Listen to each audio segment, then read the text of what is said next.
ভাইজান কত কষ্ট করেছে। বিয়ের অনুষ্ঠানে বিয়ে খাইতে গেছে, বিয়ের অনুষ্ঠানে ওখান থেকে পুলিশ ধরে নিয়ে মারছে দৌড় থানা। তাই না? কত কি করেছে। 2018 সালে নির্বাচনের আগ দিয়ে আমি আমার বাড়িতে বসা, রাত্রেবেলা গোটা বাড়ি ঘেরাও করে ভিতরে ঢুকে বলতেছে, হুজুর চলে। তো বললাম কেন? কেন একটু আপনাকে থানায় যেতে হবে। গেলাম, থানার ওসি আমাকে দেখে কাঁদলেন। বললাম আপনি কাঁদলেন কেন? হুজুর আমি আপনার খুব ভক্ত, ওয়াজ শুনি, আমার পরিবারও ভক্ত। ভক্তি যখন আপনি আমার ধরে আনলেন কেন? বলতেছে হুজুর কি করব, উপরের চাপ। কিসের চাপ? উপরের চাপ। তো উপরের চাপে আপনি আমাকে ধরে আনলেন, আপনি আমাকে খুব ভালোবাসেন, মহব্বত করেন। হুজুর কি করবেন এখন? চাকরি বাঁচান তো ফরজ। বললাম ইমান বাঁচান তো নফল।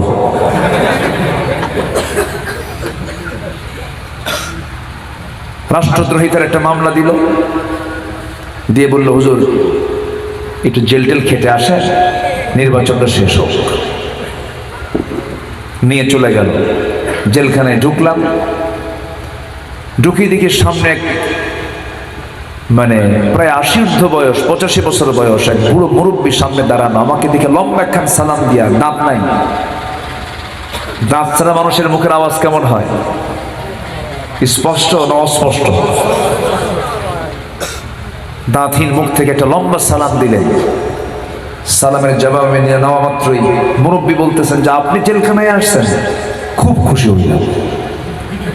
তো বললাম জেলে ঢুকলাম, আপনি খুশি হলেন? কেন খুশি হলেন বাবাজি বলেন তো?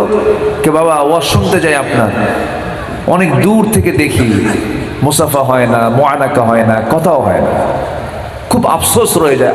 আর আপনি আজকে এত সুন্দর করে সামনে আসলেন, থাকেন ভিতরে, মজা করে কথা বলুন। কি বুঝতেছেন কথা? তো বললাম চাচা আপনি জেলখানায় কেন? আপনি তো নাতিপুতির সঙ্গে থাকার কথা। তো বলতেছে যে বোমা হামলা, বোমা হামলা। বললাম বোমা হামলা মানে আমি নাকি বোমা মারছি? 85 বছর বৃদ্ধর নামে যদি বোমা হামলার মামলা হয়, বলেন তো ওই বুড়া চাচা যদি ওই হাত দিয়ে বোমা মারতে যায়, বোমা কি লক্ষ্যে যাবে না নিজের মাথায় পড়বে? এই হচ্ছে অবস্থা। আল্লামা সাঈদীর মতো মানুষকে জেনার অভিযুক্ত করা হয়েছে, বাড়ি পোড়ানোর মামলা দেওয়া হয়েছে, হত্যার অভিযোগ দেওয়া হয়েছে। এটা নতুন না, আগে থেকেই ছিল। জাকারিয়া আলাইহিস সালামকে জেনার মামলা দিয়ে করাত দিয়ে চিরে 2 টুকরা করে শহীদ করে দেওয়া হয়েছে। ইউসুফ আলাইহিস সালাম নির্দোষ একটা যুবক, নির্দোষ, কোনো দোষ নাই। জুলাইখার অত্যাচার থেকে বাঁচার জন্য বহু চেষ্টা করেছেন, তিনি সফল হয়েছেন। কিন্তু শেষ পর্যন্ত অভিযোগটা দেওয়া হলো আল্লাহর পয়গম্বরের উপরে। তিনি মুস্কি হাসি মারলেন যখন শুনলেন যে তোমাকে জেলখানায় যেতে হবে। উনি মুস্কি হাসি মেরে বলতেন জেলখানায় ভালো, কেন? জুলাইখার অত্যাচার নাই। আল্লাহু আকবার বলবেন না? ঢুকলেন জেলখানায়। নবীদের বিরুদ্ধে যদি এমন মামলা হয়, পয়গম্বরদের বিরুদ্ধে যদি জেনার অভিযোগে যদি অভিযুক্ত করার চেষ্টা করা, অপচেষ্টা করা হয়, আলেমদের বিরুদ্ধে হতেই পারে, কিন্তু সত্যকে উন্মোচন করে দেন তিনি আমার কে? আসতে বলবেন না তিনি আমার কে? আজকে জাতির সামনে যারা জালিম, আল্লাহ তাদেরকে ন্যাংটা করে উলঙ্গ করে ছেড়েছেন, ঠিক কিনা? উলঙ্গ করে ছেড়েছেন। কোন পরিবারের বউ যদি পালায় বাড়ি থেকে, বলেন তো ওই পরিবারের মান সম্মান থাকে? কেমনে পালায় চলে গেল বলেন তা? বুকে যদি সৎ সাহস থাকতো দেশ থেকে পালাতো না, ঠিক কিনা? একটা আলেম আমার দেশে কেউ পালায় নাই, কেউ পালায় না। আমাদেরকে পাকিস্তানি রাজাকার বলেছে, কেউ পাকিস্তান যায় নাই। দিল্লি রাজাকাররা দিল্লি পালায় চলে গেছে।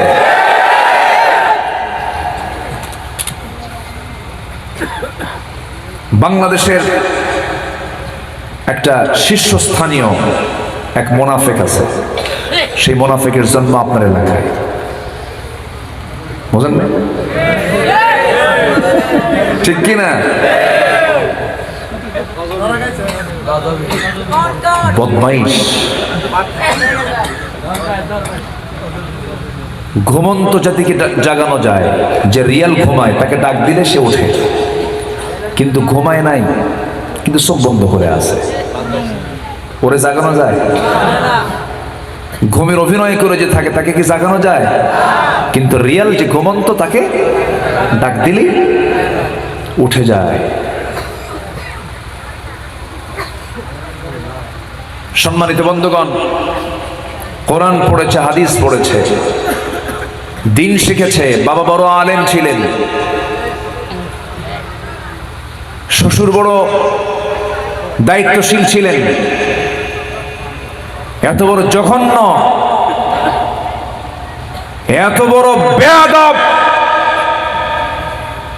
এই লোহাগড়া সাতকানিয়ার অনেক নিরাপরাধ ইসলামী আন্দোলনের কর্মীদের হাত ভেঙে দেওয়া হয়েছে, পা ভেঙে দেওয়া হয়েছে, ক্রস ফায়ারের নামে হত্যা করা হয়েছে।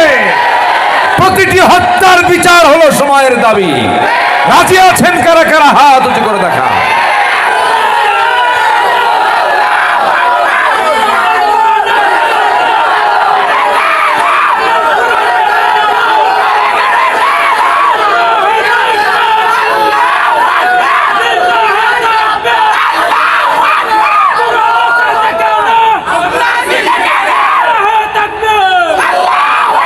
আল্লাহ কবুল করুন, জোরে বলে আমিন, আরো জোরে আমিন। আমরা সঠিক বিচার চাই, ঠিক কিনা বলেন? তারা যা করেছে আমরা তা পারবো না তো। কুকুর যদি কামড়ায়, কুকুরের পায়ে কি কামড়ান যায়? ওরা যা পারবে আমরা কি তা পারবো? পারবো না তো। ওয়াল কাযিমিনাল গাইজ ওয়াল আফিনা আনিন নাস আল্লাহু ইউহিব্বুল মুহসিনিন। আমার নবীজি মক্কা বিজয়ের দিন কাঁদতেছেন, আনন্দে কাঁদতেছেন। 10 বছর যেতে পারেননি। কয় বছর? 10 বছর। নবীজি মক্কায় ঢুকে পড়লেন। মক্কায় ঢুকে পড়ে বলে ফেললেন, সবাইকে মাফ করে দিলাম, কিন্তু 17 জনকে মাফ করা যাবে না। কতজন? 17 জনকে মাফ করা যাবে না। এর মধ্যে একজন ব্যক্তির নাম ছিল ইকরামা ইবনে আবু জেহেল। ইকরামার স্ত্রী নবীর কাছে এসে বলতেছে, আমি ইকরামার স্ত্রী বলছি, আমি কালিমা গ্রহণ করতে চাই, আমাকে কালিমা পড়ায় দেন। রাসূল তাকে বলে ফেললেন, বলো লা ইলাহা ইল্লাল্লাহু ওয়াহদাহু লা শারীকা লাহ। মাফ করে দিলেন। এবার তিনি বলতেছেন, ইয়া রাসূলুল্লাহ, আপনি 17 জনের যে তালিকা দিয়েছেন এর মধ্যে আমার স্বামীটাও আছে। আবু জেহেলের ছেলে ইকরামা এমন কোন যুদ্ধ নাই যে যুদ্ধে নবীর বিরুদ্ধে সে দাঁড়ায় নাই, তিনি দাঁড়ান নাই। এবার তিনি বলছেন, আমার স্বামী, আপনি তার বিরুদ্ধে তালিকা দিয়েছেন, আমার স্বামী যদি কালিমা পড়ে মুসলমান হয়ে যায়, আপনি কি তাকে মাফ করবেন নাকি? রাসূল বললেন, আমি তাকে মাফ করে দেব। সুবহানাল্লাহ বলবেন না? আমার নবীজি বললেন, মাফ করে দেব আমি। অথচ আবু জেহেল কি পরিমাণ অত্যাচার করেছে, এবং তার ছেলে সারাটা জীবন প্রত্যেকটা যুদ্ধে নবীর বিরুদ্ধে অবস্থান নিয়েছেন। তিহামা অঞ্চল পার হয়ে ভয়ে পালায়া চলে যাচ্ছিল ইকরামা। সামনে একটা দরিয়া পেল, নৌকায় চড়েছেন। নৌকাওয়ালাকে বলছেন, ও নৌকাওয়ালা, ও মাঝি, আমাকে তুমি ওই পারে কি পার করে দেওয়ার ব্যবস্থা করবে নাকি? নৌকার মাঝি বলতেছে, হ্যাঁ পার করে দেব। কয় টাকা নেবা? আমি কোনো টাকার বিনিময়ে পার করব না। আমাকে গোটা দুনিয়ার সব সম্পদ যদি আমাকে দিয়ে দাও তবু আমি পার করব না। আমি তোমাকে পার করার শর্ত দিচ্ছি, সেটা হলো এই দরিয়া যদি পার হতে চাও এই নৌকাতে, শর্ত হলো একটাই, তোমাকে কালিমা পড়তে হবে। আল্লাহু আকবার বলেন। ইকরামার মন অন্যরকম হয়ে গেল। হারে আল্লাহর দ্বীন এত দূর পর্যন্ত চলে এসেছে, এই নৌকাওয়ালা শর্ত জড়িয়ে দিচ্ছে, কালিমার শর্ত জড়াইয়া দিচ্ছে। তার মনটা ছোট হয়ে গেল, মনে মনে তার মধ্যে একটা ফিলিংস চলে আসলো, না না, দিন তো গ্রহণ করা দরকার। স্বামীর খোঁজে বের হয়েছেন স্ত্রী, ইকরামার স্ত্রী খুঁজে খুঁজে স্বামীকে বের করে বলেন, স্বামী আমার, নবীর কাছ থেকে পরামর্শ নিয়েছি, তিনি সিদ্ধান্ত জানিয়েছেন আপনি দিন গ্রহণ করলে আপনাকে মাফ করে দেওয়া হবে।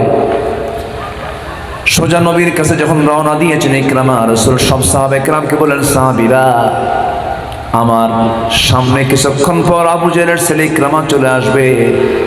ইকরামা যদি কালিমা পড়তে চায়, তোমরা কেউ তাকে ইনসাল্ট করে কথা বলবা না, কেউ কোনো বাজে কথা বলবে না। ইকরামার সামনে সে যদি কালিমা পড়ে সিদ্ধান্ত নিয়ে ফেলে, সে যদি দিন গ্রহণ করে ফেলে, আমি তাকে মাফ করে দেব। তোমরা তাকে কেউ কোনো কঠোর কথা বলবে না। নবীর সামনে দাঁড়ায়া ইকরামা সোজা বলে ফেললেন, আশহাদু আল্লা ইলাহা ইল্লাল্লাহ ওয়াহদাহু লা শারীকা লাহ। নবীজি তাকে বুকের মধ্যে আলিঙ্গন করে নিলেন, জোরে বলি সুবহানাল্লাহ। যারা বিপদগামী ছিলেন, আমরা তাদেরকে ওয়েলকাম জানাই, ফিরে আসেন, তওবা করেন। সেই দলকে বিদায় দিয়ে দেন যে দল আপনাকে আখিরাতে জাহান্নাম থেকে বাঁচাতে পারবে না, সেই দলকে না বলে ফেলুন।